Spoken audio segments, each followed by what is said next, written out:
My name is Josue Rivera, and me with Zayas and Xavier Laureano will be talking to you about net neutrality. It is important to notice that net neutrality is one of the biggest issues that is happening in the world right now, at least in the United States and Puerto Rico. So it results really important to understand the concept and what is net neutrality. So let's move on. Alright, so what is net neutrality? According to the Merriam-Webster dictionary, it is the idea, principle, or requirement that internet service providers should treat all internet data as the same, regardless of its kind, source, or destination. In other words, it gives each and every website available the same amount of importance. This means that no website is more important than the other, and that no content is favored over the other. For example, this could mean that web pages such as Twitter are not more important than Disney or vice versa. It means that that everything on the web is neutral and it's treated the same. It is a very important concept. Now, let's talk about the internet service providers and how net neutrality is applied. Well, it is applied in the sense that since net neutrality establishes that no website is more important than the other, the internet service providers cannot influence that much net neutrality. For example, let's say that the internet service provider of Verizon in the United States, they cannot favor any website over another. It is essentially a part that keeps the idea of net neutrality neat. And they have a lot of control over the internet, but that control is limited because of net neutrality. In other words, what would happen if we lose net neutrality? Well, the ISPs control over the internet will grow exponentially. For example, they might be able to decide the content and the quality of the content as well as the ability of the content. In other words, this is breaking net neutrality because they're giving more importance to new web pages rather than others. Also, the price could be varied between websites because importance is now given to the websites, and it will affect the competition with other ISPs, and it also may affect the speed, download speed of some videos or something, and it is all because the network is not treated essentially neutral. Now, what happens in the United States? This is a big issue, as well as in Puerto Rico, because we're directly affected because of the decisions that are made in the United States. And basically, it means that you cannot take it away. According to the Title II of the Communications Act, in Section 202, the net neutrality is one of the laws in the United States. But what happens?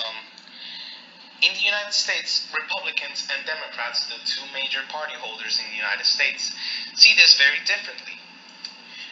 The Democrats support net neutrality, and they say that basically the internet is the same for all of us, and that we should all be able to use whatever kind of website and whatever kind of content we want to at the same speed. But the Republicans are against it because they think that it affects the free market and the innovation that the ISPs could produce. And how would this affect us? All right. For example, let's say that in Puerto Rico, we're favoring one type of internet search or internet topic rather than others. Some ISPs or internet service providers, such as Claro or AT&T or any kind of ISP, could use that to their advantage and actually impose higher taxation and higher charging according to different websites. And in other words, it makes our ability to browse the internet and do it as freely as we can very limited, because it's either price changing or it's just locked. And no ISPs should have any type of control over that. So in other words, it limits our internet browsing, and it also decreases the quality of the service. It could be a possible decrease because of the fact that now ISPs could choose what type of information they want to pass along to the viewers, and this could also mean higher prices. Now, Angel will present how we got here and why is this such a big issue for us. So thanks, Josue, for speaking to us about the how would this affect us. And so moving on, let's explain how we got here in the first place. A big part of this is because of Ajit Pai. You see, Mr. Pai had been working with Verizon and is currently the chairman of the United States Federal Communications Commission, the FCC. He may seem like a friendly guy, but definitely his intentions are not for the consumer. His first interests are with the big companies, especially with Verizon.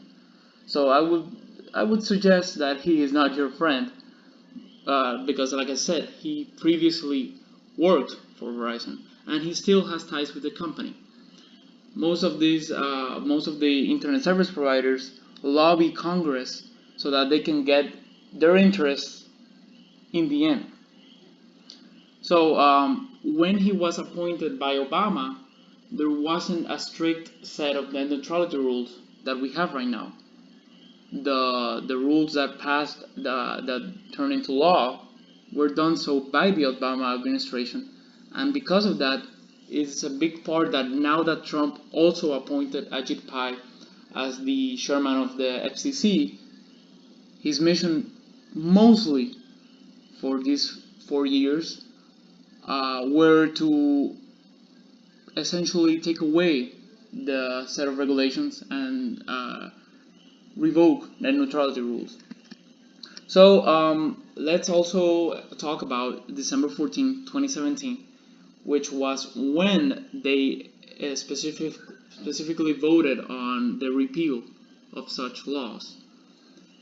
That day, these 5 members of the SEC right here voted on how would the future of our internet be controlled.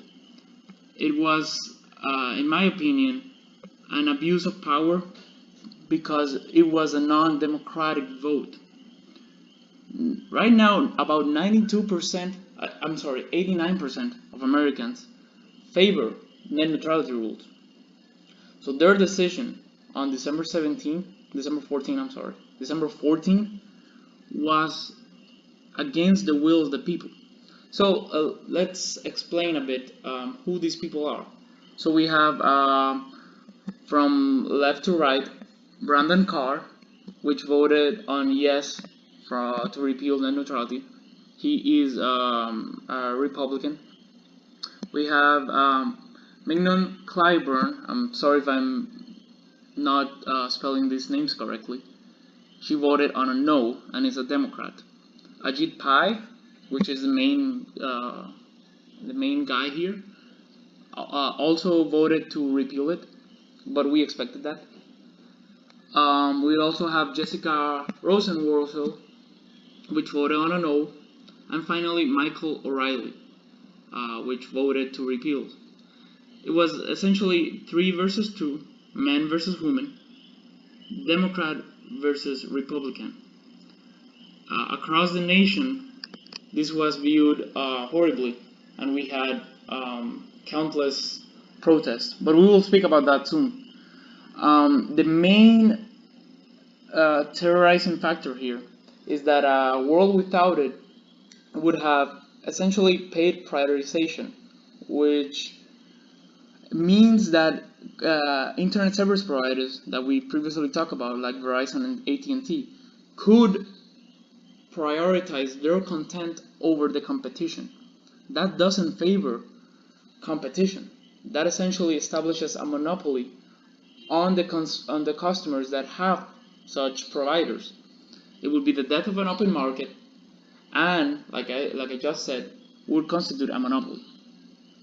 The big problem also means that they wouldn't have options to choose between their providers, because most states have in their majority just one service provider available for them. Startups would have a harder time getting off the ground. Oh, there's a mistake there. Getting off the ground. It would be catastrophic, honestly, for the consumer.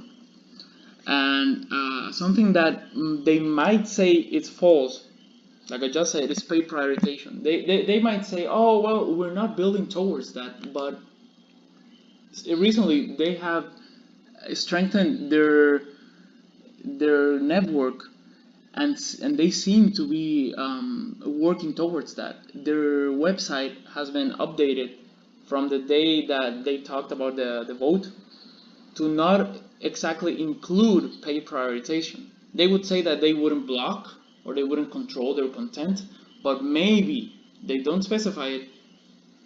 They could do paid prioritization.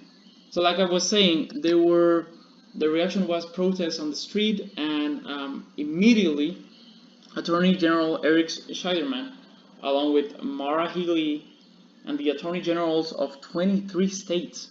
I mean, we're talking about basically half the nation, nearly half the nation, along with ourselves, with Puerto Rico.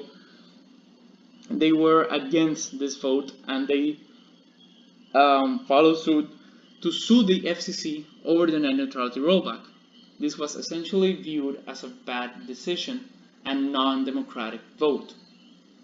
So, now that we've spoken about how we got here, how does it affect us, and the reaction, I will now let my partner here, Xavier, also speak with you right now.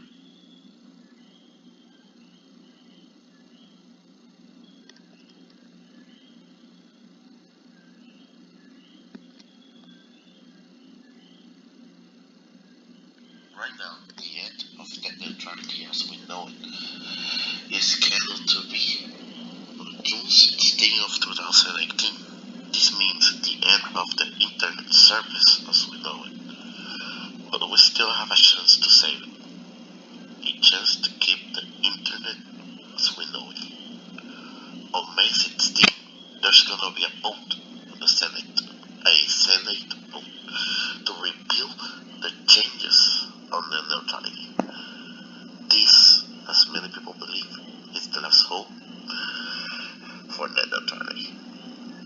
Senator Ed Markey is the person trying to save net neutrality world as we know it. Certainly we can say that he is practically saving the internet.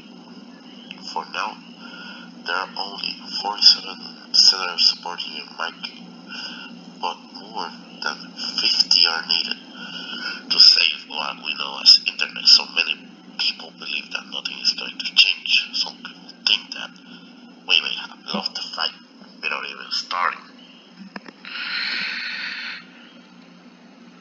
Sadly, there is nothing we can do right now. We the people have no vote, have no option, just wait and see on the neutrality and what will happen. It will all be decided on May 16. The only thing that we can do is hope and believe that the Senate is going to take the right choice, and well, is going to think of us as they take that decision. The thing is, when the neutrality comes, maybe you will pay less, but you'll have less services. That is how this works. Like Netflix, YouTube, those are pages that use video streaming.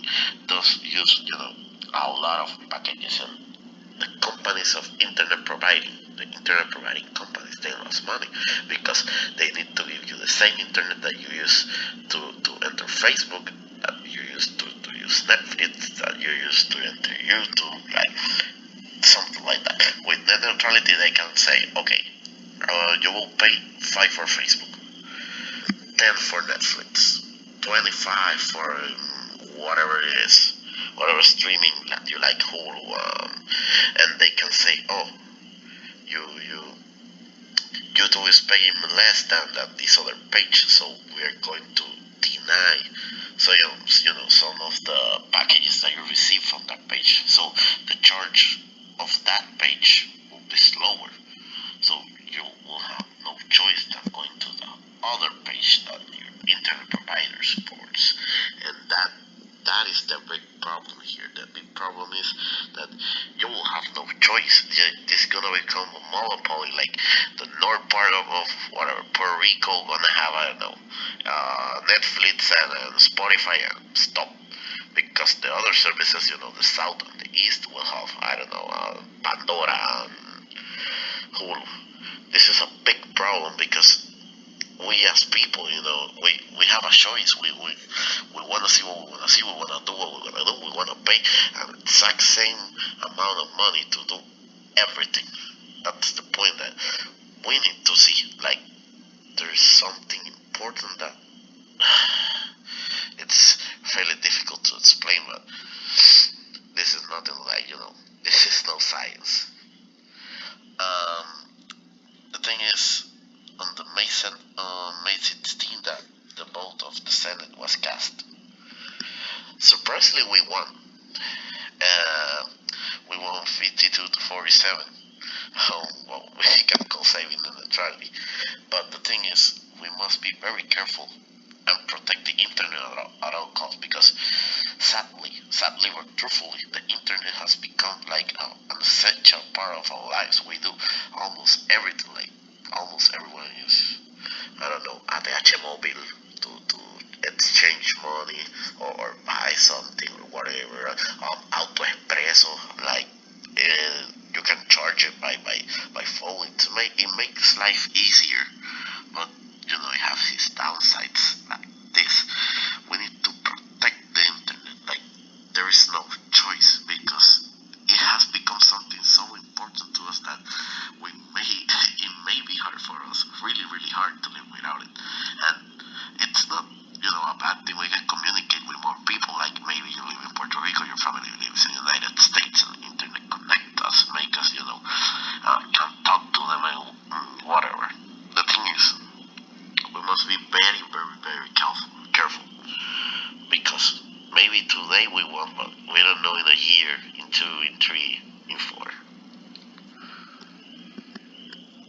So just before we end the presentation, I want to add that it was very interesting that, well, this vote happened as we were doing the presentation.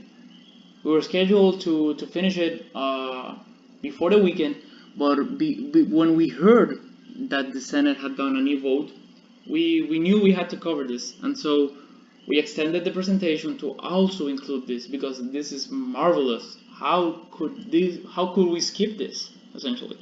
So I think it was more than a coincidence, and it was like the right topic to cover, because, well, we didn't know that we would get this vote during this weekend, during this week. So well, without further ado, I think this was like a very pleasing topic for all of us, and on behalf of the three of us, I would like to, well, end the presentation now. So thanks, Professor, for this opportunity, and well, we'll see you in class.